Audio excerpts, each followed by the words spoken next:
Look, finding talent to join your team is essential. In this lesson, we're going to help share some of the must-have best practices I think that are going to help you ultimately recruit and find the top talent that you need to bring you the success that you're looking for. We've always been in this era of being in a war for talent. Look, there's competition out there, it makes it tough. It's hard to retain the best, most qualified people, or so people think. Retaining top talent is challenging. I think one reason is that we've gone through a tremendous evolution over the last couple of years. The workforce is evolving. People are desiring increased flexibility, autonomy. They want different challenges. They want different perks of the job. So organizations and leaders have to figure out how can they not just have people survive, but how they thrive in their business so that they want to stay. They don't feel like they have to stay. They want to stay. Because there are options out there. People can go freelance, can go contract. It's the gig economy. People don't want to work for some other people because they're just the terrible environments that they work in. Now, recruiting though, one thing I've really come to learn is that it's everyone's job. As leaders, it's our job. Now, I know you might think like if you have an HR department, that's for them, right? But leaders play a massive role in finding new talent to join their teams. I think it's one of the most critical roles that a leader needs to embrace.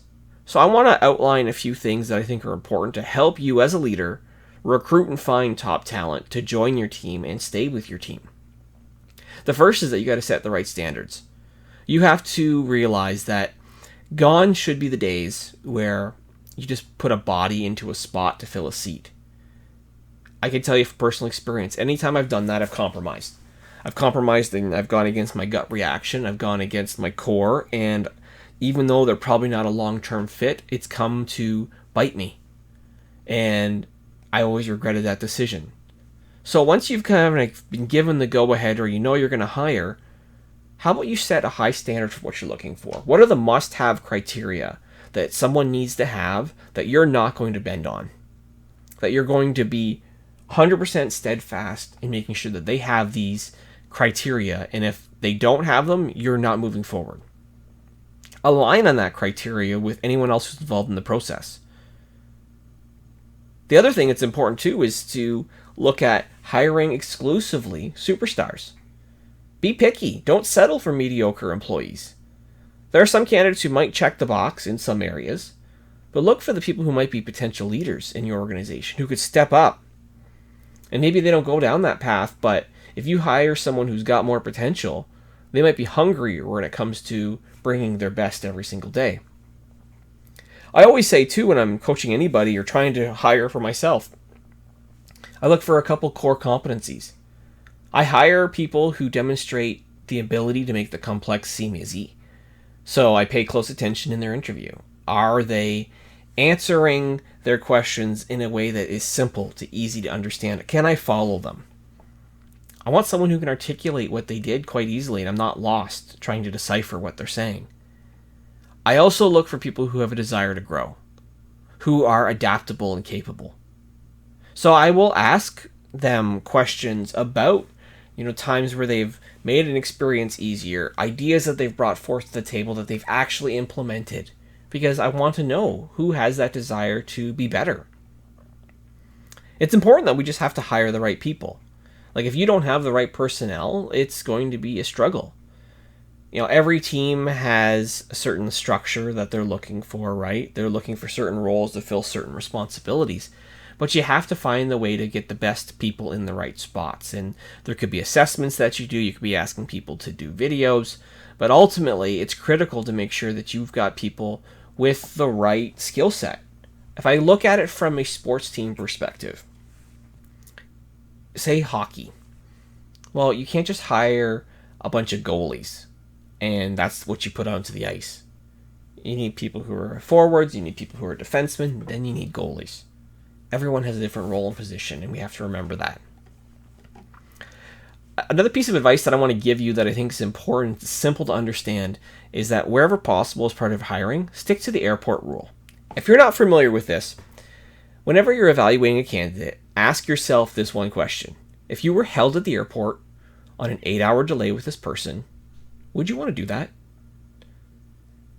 If the answer is no, don't hire them. If you couldn't imagine being stuck with them, why would you want them part of your team? There are times throughout my career where I have violated that rule. I've hired someone and I realized that I don't think I could stand being around this person long term, so therefore I have to get a buffer between me and this person for someone to, work with them so I'm not directly connected. And it actually just makes things even more challenging. And it makes me realize that I made a wrong choice. You gotta hire right. You gotta hire people that you can actually want to spend time with. Because if you're just hiring people who, check the boxes, it's probably gonna backfire in some way, shape, or form.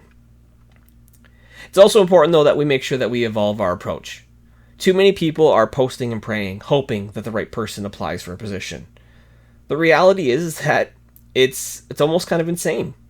Because you're doing the same thing over and over again, expecting a different result, right? You're expecting that if you post for a role, someone's magically coming across your website, someone's magically coming across your ad, and that is the right person.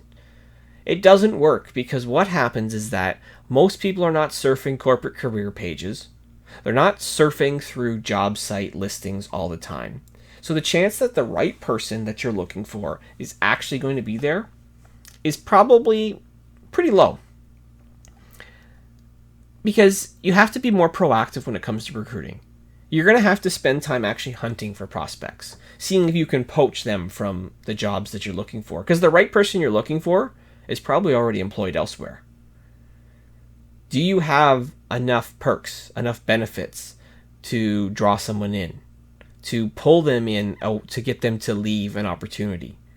You have to make sure that you're crafting the right position and hunting for them, though, the right way. Whether it's posting on social media, reaching out to your network, posting videos, have something that's engaging, that's different, to try and lure these people in, to pull them in, as opposed to just posting for a position and praying that the right person applies. Because finding superstar talent, it's not easy, but it's essential.